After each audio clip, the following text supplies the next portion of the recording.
નમસ્કાર મિત્રો, મારો આ વિડિયો રાજકીય પાર્ટીના તમામ કાર્યકર્તાઓએ એકવાર જુઓ. મારી વિનંતી છે, એકવાર આ વિડિયો પોલિટિકલ પાર્ટીના કાર્યકર્તાઓએ ફરજિયાત જુઓ.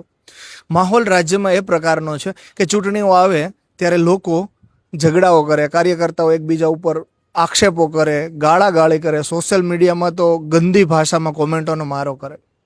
મિત્ર, તમે જાણો છો જે રાષ્ટ્રના સૌથી મોટા નેતાઓ હોય છે, જેમ કે વડાપ્રધાન છે, મુખ્યમંત્રી છે, સાંસદ છે, આ દરજ્જાના લોકો ક્યારેય પોલિટિકલ પાર્ટીના સામેના વિરુદ્ધમાં લડેલા લોકો સાથે સંબંધો નથી બગાડતા.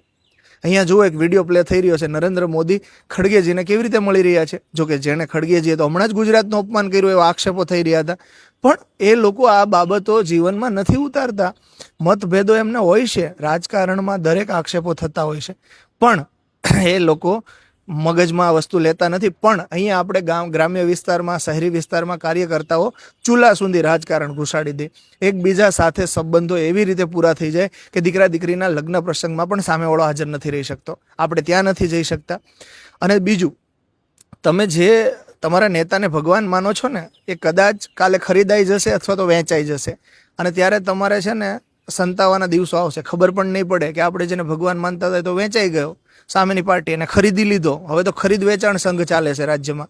એટલે તમે કોઈના ઉપર જો દમ લગાવીને દોડતા હોય ને, તો એવા કોઈ પ્રકારના વ્યક્તિગત સંબંધો તમારા કોઈની સાથે ખરાબ ના કરતા. જીવનમાં દરેક સાથે સારા સંબંધો મેન્ટેન કરજો, કેમ કે રાજકીય પાર્ટીઓ છે એ એવું જ ઈચ્છે છે કે તમે નીચેના લેવલ પર તમે લોકો એકબીજા સાથે ઝઘડો, એકબીજા સાથે મારી કૂટો, જે કરવું એ કરો, પણ એ લોકોને તો સત્તા જ જોઈએ છે, એ કોઈ પણ પાર્ટી હોય.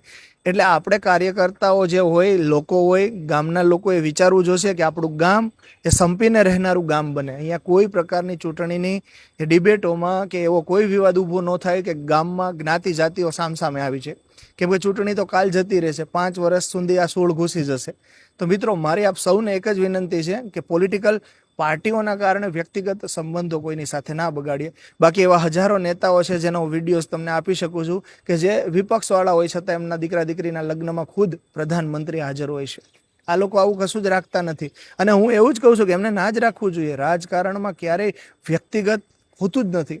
એક વાત ખાસ સમજો, રાજનીતિમાં ક્યારેય કોઈ કોઈનો કાયમી મિત્ર હોતો નથી કે કોઈ કોઈનો કાયમી દુશ્મન નથી હોતો. આ સમીકરણો નક્કી કરે છે કે ક્યારે એ સામે હોય ને ક્યારે એ ભેગો હોય. બસ